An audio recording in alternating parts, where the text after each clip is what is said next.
finale de la deuxième édition du tournoi Champions s'est tenue à Djougou.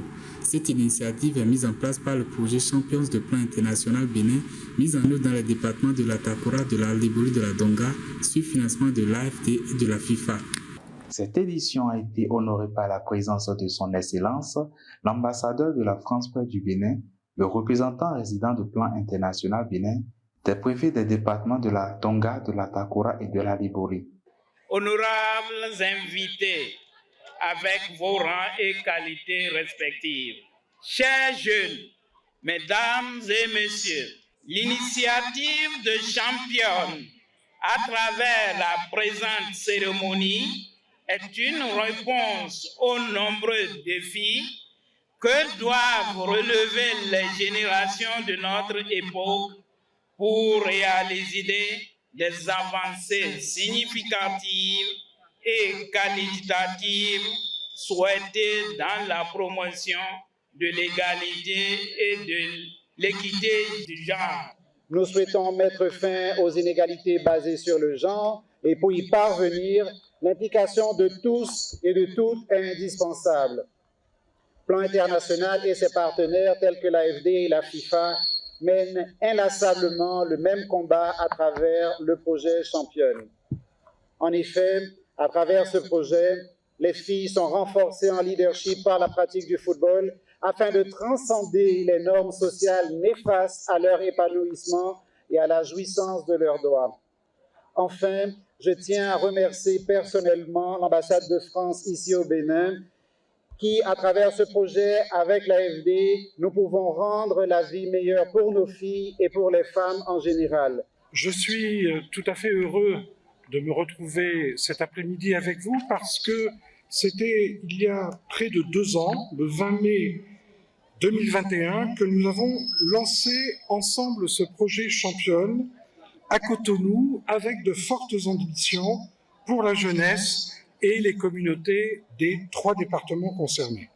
Le sport, par ses valeurs universelles de cohésion et par son impact sur l'éducation, la santé, le bien-être ou encore la réduction des inégalités entre les hommes et les femmes, contribue à l'ensemble, à la réalisation de l'ensemble des objectifs du développement durable.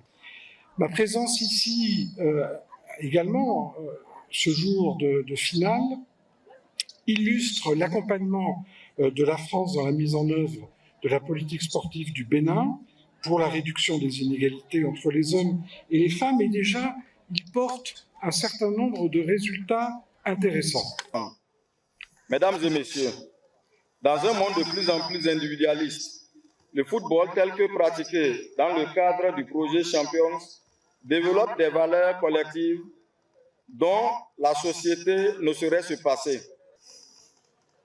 Au regard de ce qui précède, je voudrais donc déclarer officiellement lancer la finale du projet Championne. Après la cérémonie d'ouverture, place au grand match qui opposera les filles championnes de Djougou à celles de Tangueta. Les 2 équipes ont offert un très beau spectacle au cours de la première période avec une large domination de l'équipe de Tangueta qui n'a malheureusement pas trouvé le chemin des filets. À la reprise, l'équipe de Djougou a pris le dessus en dominant et en inscrivant l'unique but de la partie. Je pense que le public peut se lever. Alors que le public réclame déjà le but. Et Poissonnera! Et c'est le but!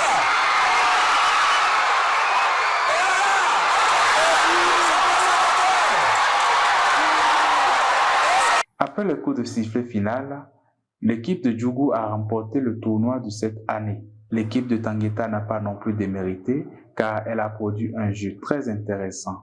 Bon, on a rencontré une équipe qui n'était pas aussi mal, mais je vais dire que c'est la chance qui nous a manqué parce que nous avons essayé d'attaquer à plusieurs reprises. Nous avons joué un camp, mais bon, on n'a pas pu concrétiser les occasions. L'année passée, j'ai passé à côté, j'ai voulu remporter la coupe, mais ça n'a pas été le cas. Mais cette année, j'ai la coupe dans les mains.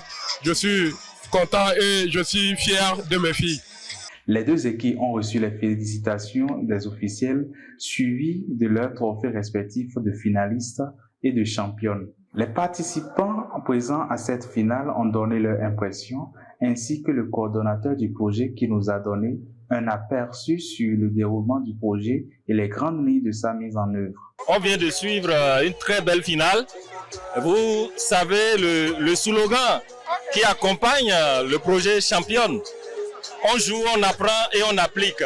Et je crois que vous avez vu aujourd'hui, on fédère les filles autour de l'idéal du football. Il y a la solidarité et c'est une stratégie aussi pour mettre ces adolescentes ensemble pour pouvoir leur délivrer des messages et les amener quand même à avoir des aptitudes en matière de compétences de vie courante, en matière de santé sexuelle et reproductive. Les filles ont toujours été accompagnées pour d'abord participer aux activités sportives, mais également participer à des activités d'épargne, des groupes d'épargne pour l'entrepreneuriat et l'autonomie financière, afin qu'elles évitent d'être source de pression financière qui les amène dans les bras des garçons avec en conséquence des grossesses non désirées et des maladies, des décrochages définitifs. La deuxième chose, c'est les enfants qui seront accompagnés à travers des kits de dignité chaque trimestre pour que leurs conditions de filles ne les bloquent pas dans leur participation régulière aux activités, et également des appuis conseils qui leur seront donnés à travers des scènes d'écoute confidentielles qui vont leur permettre de comprendre davantage leur corps. Les fausses informations circulées sur la gestion hygiénique des menstrues, mais également les compétences de vie dont elles auront besoin pour faire vraiment preuve d'un leadership féminin affermi. Le projet Championne, après 2 ans de mise en œuvre, connaît déjà un grand succès au sein de la communauté septentrionale et promet de beaux jours au sport en général et au football féminin en particulier.